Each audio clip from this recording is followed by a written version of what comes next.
अस्सलाम वालेकुम नाजरीन, मैं हूं सरफराज विकी। ये डॉक्टर अजमल मलिक साहब का चैनल है और होस्ट आज मैं हूं। सवाल ही कुछ ऐसा है कि जो मुझे इनसे पूछना है। डॉक्टर नबिया जो हैं वो हमारी बहुत अच्छी होस्ट हैं, बड़ी अच्छी एंकर हैं और सोशल मीडिया पे डॉक्टर साहब ये रोला पड़ा हुआ है और बड़ा ही शोर शराबा है कि उन्हें डाइवोर्स हो गया है, यानी तलाक हो चुकी है उन्हें। आखिर क्यों, ऐसी क्या वजह है? भाई तलाक की तो अब बात पुरानी हो गई है विकी साहब। नहीं, तलाक तो तलाक ही होती है, पुरानी हो या नहीं हो। तलाक हो गई है तो तलाक डॉक्टर नबिया ने खुद तलाक ली है। क्यों? डॉक्टर नबिया ने अपने शौहर से खुद तलाक ली है और सबसे मज़ेदारी की बात यह है कि पहला इल्ज़ाम तो उन्होंने ये लगाया है कि मेरा शौहर नामर्द है। डॉक्टर है तो झूठ तो नहीं बोलेगा।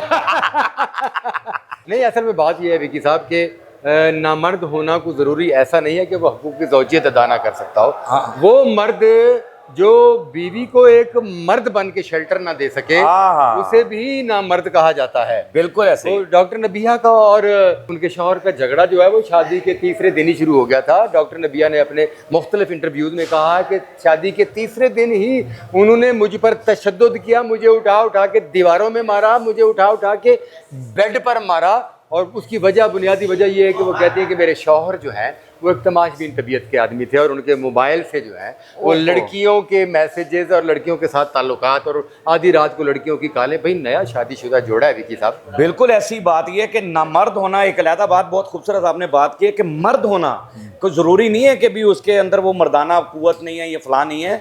मर्द वो होता है जो गैरतमंद होता है, जो अपनी बीवी की हिफाजत करता है, जो शादी के बाद ये सोच लेता है कि अब ये मेरा घर है। देखे ना मैंने जी, इसको शौहर को अपनी बीवी के मिजाज के मुताबिक थोड़ा ढलना पड़ता है और उसके बाद वो बीवी को अपने मिजाज के मुताबिक। बिल्कुल सही है, सही है। और नबिया के जो शौहर नामदार हैं उन्होंने पहले दिन से ही उसको अपने मिजाज के मुताबिक ढालने की कोशिश की और उस पर वो तशद्दुद पर भी उतर आया। और सबसे बड़ा इल्ज़ाम जो है कि उनके लड़कियों के साथ तो ताल्लुकात थे ही, उनके अपनी सगी भाभी के साथ नाजायज़ ताल्लुकात थे।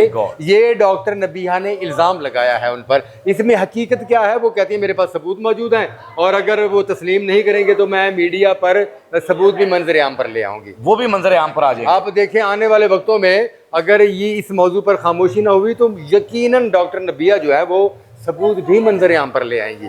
और वो बताती हैं कि इसलिए मैंने उनको अलहदा घर में रखा, अपने पास रखा। और मेरा जो छोटा बच्चा है को 5-6 साल का, उन्होंने मेरे 5-6 साल के बच्चे के सामने मुझ पर कई मरतबा तशद्दुद किया और तशद्दुद के साथ साथ मेरे बच्चे को कहता रहा कि तुम्हारी माँ के फलां फलां बंदों के साथ नाजायज़ ताल्लुकात हैं और तुम्हारी माँ जो है उन बंदों के साथ फलां फलां होटलों में जाकर वक्त गुजारती है। ये तो बहुत बुरी बात, बहुत बुरी बात। अपनी बीवी से ये बात करना और बच्चों के सामने ये कहना, ये इल्जामात लगाना, फिर जो डॉक्टर साहबा कह रही हैं फिर वो भी रियलिटी होगी। फिर देखिए जी, जो डॉक्टर साहबा जिस तरीके से बता रही हैं और उनका जो दुख हो और दुख से उनके जो आंखों में आंसू हैं और वो उनका जो रोना है वो टोटली जेन्युइन है। और उसके जवाब में उनके शौहर नामदार मुख्तलिफ चैनलों पर बैठकर जो बात कर रहे हैं वो अपनी तरफ से बड़े दलाइल से बात कर रहे हैं, मगर उनका चेहरा, उनकी जुबान झूठ बोल रही होती है। ये भी सब लोग ही जानते हैं। एक्सप्रेशन मिल नहीं रहे हैं उनकी। मोहब्बत हुई जी, मोहब्बत हुई दोनों के दरमियान। मोहब्बत इश्क परवान चढ़ा और जब मोहब्बत इश्क परवान चढ़ा तो उनके जो शौहर हैं उनकी फैमिली ने इस रिश्ते को कबूल करने से इनकार किया। भाई आपकी फैमिली ने डॉक्टर नबिया को कबूल करने से इनकार किया और मजबूरन आपके जोर डालने की वजह से आपके वालिदैन आपकी शादी में बैठे, मगर वो उसको बहुत तस्लीम नहीं कर रहे थे।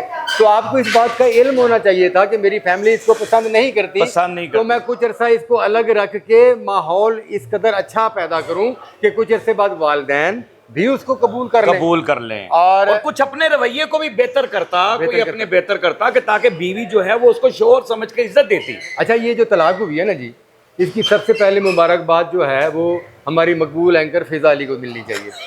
वो उसकी वजह क्या है जी डॉक्टर साहब? ये तलाक में जो है फिजा अली का जो आप कह रहे हैं, तलाक में 90% हाथ जो है वो फिजा अली का है। अच्छा, क्या बात है। फिजा अली का आज कई जगह हाथ है। हाँ। आजकल कई जगह हाथ डाल रही है। अल्लाह करे उधर हाथ बढ़िया जाए। उन्होंने एक कमजोर नहीफ से आदमी पर हाथ डाला, उसके साथ शादी करके, तो उसको भी साथ लिए फिर रही है। वो बेचारा परेशान सा होकर साथ फिर रहा था, घबराया। डॉक्टर नबिया अली का जब पहली मरतबा अपने शौहर से झगड़ा हुआ और तशद्दुद हुआ है उस पर और उसने उसको अपने घर से निकाल दिया उसके शौहर ने, तो फिजा अली ने उसे कैच किया, क्योंकि फिजा अली ऐसा इशू हाथ से नहीं जाने देती जिसमें उसको व्यूवरशिप मिले। बिल्कुल। उसने अपने मॉर्निंग शो में बुलाया, मेरा बच्चा, मेरा फलां, जुल्म किया है तुम्हारे खामंद ने, मैं ऐसा नहीं होने दूंगी। हालांकि वो दो खामंद पहले डिलीट कर चुकी है। भरपूर परफॉर्मेंस, खुद भी दो खामंद पहले डिलीट कर चुकी हैं, बिल्कुल तो सही उन्होंने है। उसको मशवरा दिया और कि कुछ तलाक उनकी लो। तस्वीरें भी बड़ी वायरल हुई, फिजा अली की बहुत सारी चीजें ऐसी वायरल हैं सोशल मीडिया पे, आप देख सकते हैं। सर वो पैर के नाखून से लेकर सर के बालों तक वायरल है, इस बात को छोड़ दें। इस बात को छोड़ दें, वो बहुत वायरल है और वो मजीद वायरल होने के लिए अगला प्लान भी फिजा अली ने बना लिया है। अच्छा। मगर फिजा अली ने अपने उस प्रोग्राम में जिसमें डॉक्टर नबीहा को मेहमान बुलाया था, कोई कसर नहीं छोड़ी थी उसको ये समझाने की कि ये प्रोग्राम से उठे और अपने शौहर से तलाक ले ले। ओ माय, मगर डॉक्टर नबीहा अपना घर बसाना चाहती थी, बचाना चाहती थी। वो फिजा अली की बेइंतहा झूठी हमदर्दियों, झूठे प्यार और झूठी मोहब्बत के बावजूद उसने अपने शौहर से सुलह कर ली। इसका मतलब है कि वो मार खाने के बाद, शौहर से गालियां खाने के बाद दोबारा उससे माफ़ी मांग के उसके घर में जाकर बसी। उसका प्रोग्राम था कि अपने घर को बसाया जाए। नेक नीति जो है ना वो उससे साफ जाहिर होती है। मगर उसके बाद उनके शौहर ने कोई कसर नहीं छोड़ी। वो खुद चाहते थे कि ये घर टूट जाए, क्योंकि उनकी वो जो फीमेल दोस्तें हैं जिनके ऑडियो मैसेज भी डॉक्टर नबीहा के पास मौजूद हैं, वो चाहते थे कि उनके साथ भी ताल्लुक़ रहे और ये भी घर की बांदी की तरह रहे। मगर अफसोस डॉक्टर नबीहा एक एंकर हैं, एक आर्टिस्ट हैं, और एक एंकर और आर्टिस्ट वो ज़माना शनास लोग होते हैं। नबीहा एक ज़माना शनास खातून हैं और उन्होंने बहुत सारा कंप्रोमाइज़ किया। और जब उसके बच्चे के सामने उस पर तशद्दुद हुआ और उसके बच्चे को बार बार कहा गया कि तुम्हारी माँ गलत है, होटलों में जाकर मर्दों को मिलती है, तो फिर उसके बाद कोई गुंजाइश नहीं बचती। पहले उसको मारकर निकाला अपने घर से उसके शौहर ने, उसके बाद फिर वो बफरी और उसने कहा मुझे तलाक दे दो, और खुला के लिए उसने दरख्वास्त दायर कर दी। और वो शौहर नामदार जो हैं वो भी इंतज़ार में बैठे होते, धड़ाक से उन्होंने तलाक के पेपर दे दिए। और मेरा ख्याल में तलाक जो है वो एक बड़ी गलत बात है, बहुत बुरा अमल है, ऐसा बुरा अमल है कि आप ये समझें कि अल्लाह पाक की नज़र में ये सबसे बुरा अमल है। ठीक है जी।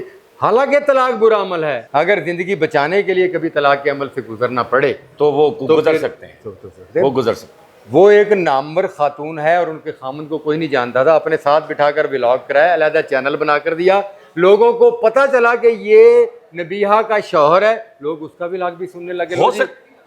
अब वो भी एक अच्छा व्लॉगर बन गया। हो सकता है डॉक्टर साहब कि उसने अपने फेम के लिए उसके साथ शादी की। यस, यही इल्जाम लगा रही है, अपने काम के लिए, अपने पैसा कमाने के लिए उसने उससे शादी की। डॉक्टर नबीहा यही बातें बता रही हैं और यही इल्जाम लगा रही हैं। मगर आने वाले वक्त में वो मर्द जो डॉक्टर नबीहा का शौहर था, वो आने वाला वक्त उसके लिए पछतावे का बायस बन जाएगा। बेशक। और डॉक्टर नबीहा, आपकी लाइफ है, आपकी ज़िंदगी है, यकीनन आप बहुत तकलीफ़ में नज़र आ रही हैं अपने ब्लॉग्स में। आप जिस वक्त रोती हैं, हर बात पर आपकी आंखों में आंसू आ जाते हैं, वो आपकी सच्चाई का मुंह बोलता सबूत है। और आप आने वाले वक्त में मज़ीद तरक्की करेंगी और इसको एक खौफनाक माजी समझकर भूल जाएंगी। इस ब्लॉग के साथ सरफराज विकी साहब। थैंक यू डॉक्टर साहब कि आपने मुझे इंटरव्यू दिया। Thank you very much.